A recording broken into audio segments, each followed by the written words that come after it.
नमस्कार दर्शकों, एक शेर के साथ आज की चर्चा और आज की बातचीत शुरू करता हूं।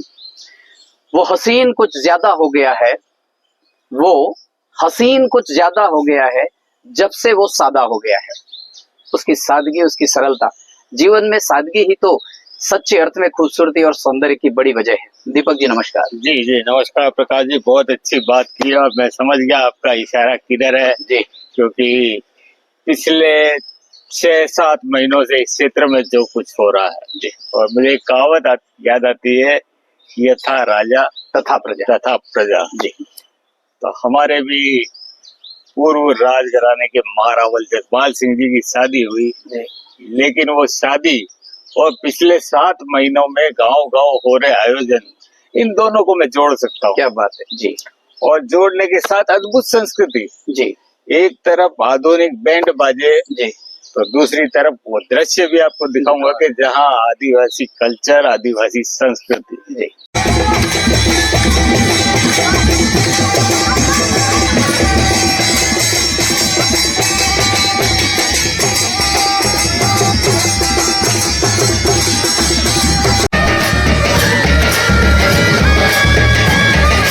और वहाँ का वाद्य संगीत जी, तो ये सारी चीजें जो जोड़ती है ना, एक चरित्र पैदा करती है जी, जिसको हम कहते हैं ना महापुरुष जी। क्योंकि इन्हीं चीजों को समझ के जो राजमहल से शुरुआत हुई है सादगी की जी, अनुशासन की जी, आप आश्चर्य करेंगे, बड़े बड़े राजघरानों के लोग जहाँ मौजूद हो, क्योंकि राजाओं की बात आती तो सुरा शराब सब चीजें, लेकिन यहाँ की सादगी, पवित्रता सबके लिए अनुकरणीय, जी।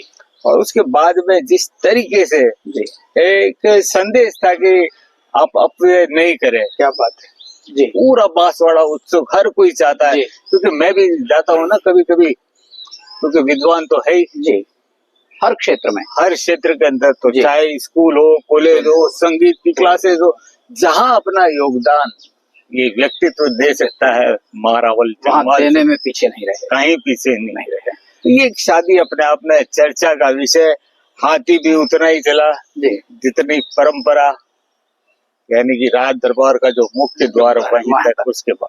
तो ये सारी चीजें अपने आप में एक संदेश है जी, और ये संदेश सादगी का भी कह दो, स्वच्छता का भी कह दो, अनुशासन का भी कह दो, अपने रोकने का भी कह दो, तो अपने आप में सब कुछ अद्भुत था जी। तो राजा ने तो जो संदेश देना था वो दे दिया है। अब प्रजा के ऊपर है, जो 6 महीने 7 महीने से आंदोलन या एक मुहिम से चल पड़ी है। इस मुहिम को यह विवाह निश्चित रूप से नए आयाम और नई दिशा देगा, क्योंकि आमतौर पर मैंने देखा है कुछ समर्थ लोग हो जाते हैं, उनकी इच्छा होती है शादी में 5-7 हजार लोग आ जाए जी, लेकिन यहाँ जो सीमितता रखी गई, पूरे शहर ने ही नहीं जिले ने देखा है जी, और जिले में जो संदेश गया है, निश्चित रूप से एक स्वस्थ परंपरा का उदय एक राजा कर रहा है।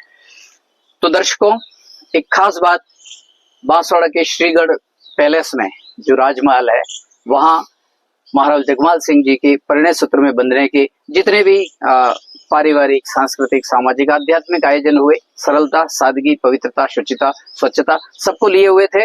एक बहुत बड़ा संदेश बांसवाड़ा की धरती से, राजमहल से निकला है। उम्मीद है बांसवाड़ा की सीमा पार करके ये देश के कोने कोने तक पहुंचेगा।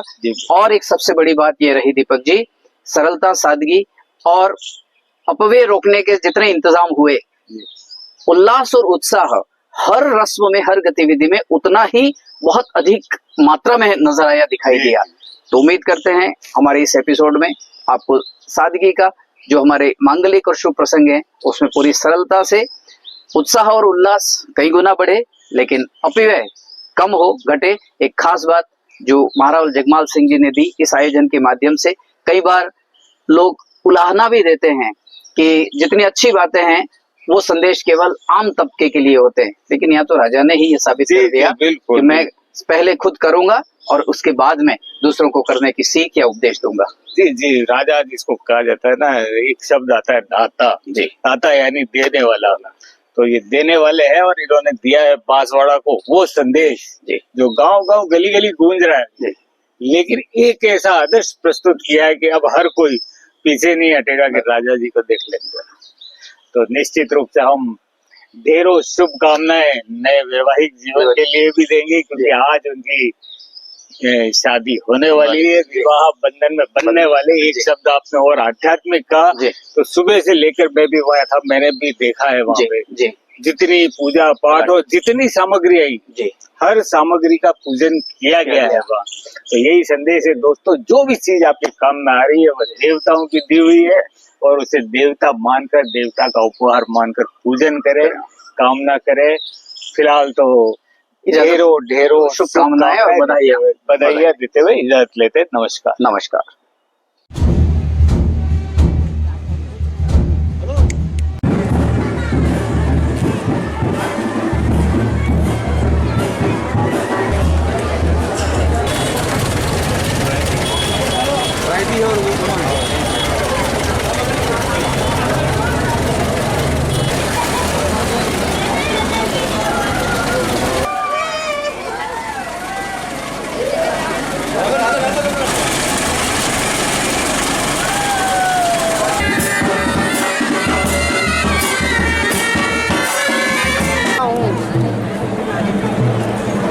आ रहा हूँ 5 मिनट खड़ा रहते भाई।